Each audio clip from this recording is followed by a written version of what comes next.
Siswi berinisial SF 15 tahun pelajar kelas 3 SMP di Makassar diduga menjadi korban penculikan oleh dua wanita yang tidak dikenal pada Kamis 16 Januari lalu. Kejadian berawal saat korban usai berkunjung ke rumah temannya dan hendak pulang ke rumahnya di Jalan Celalang, Kecamatan Rapocini, Makassar. Saat berada tak jauh dari rumahnya, korban lalu didatangi oleh pelaku dan menepuk bagian lehernya hingga tidak sadar.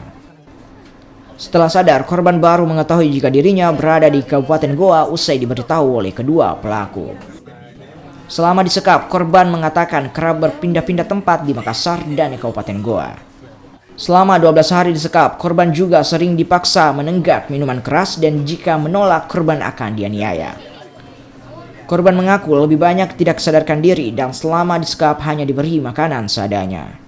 Yang kakak sampai depan masjid, terus dari situ entah dipukul belakangku, terus dibawa pergi ke gua. Tidak lama begitu, 2 hari begitu dibawa lagi ke Sediang, sudah itu ke Dayak, dikasih kembali lagi ke gua, terus di gua dikasih minum minuman keras, kalau tidak mau kan minum.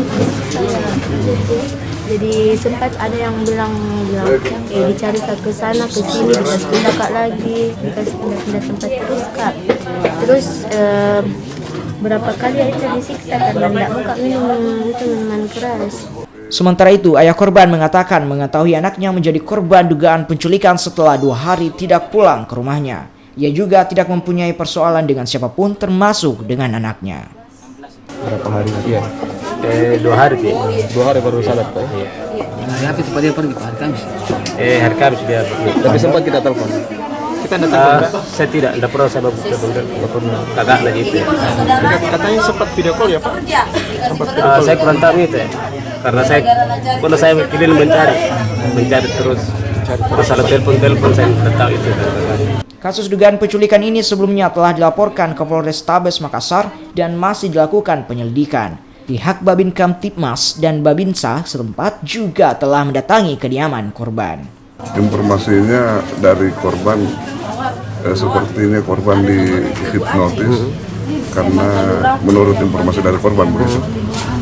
Terus selama disekap katanya kemudian itu korban ini mengalami apa saja? Menurut korban bahwa dia mendapat kekerasan, dia diikat, dipukul, mendapat kekerasan fisik. Oh gitu.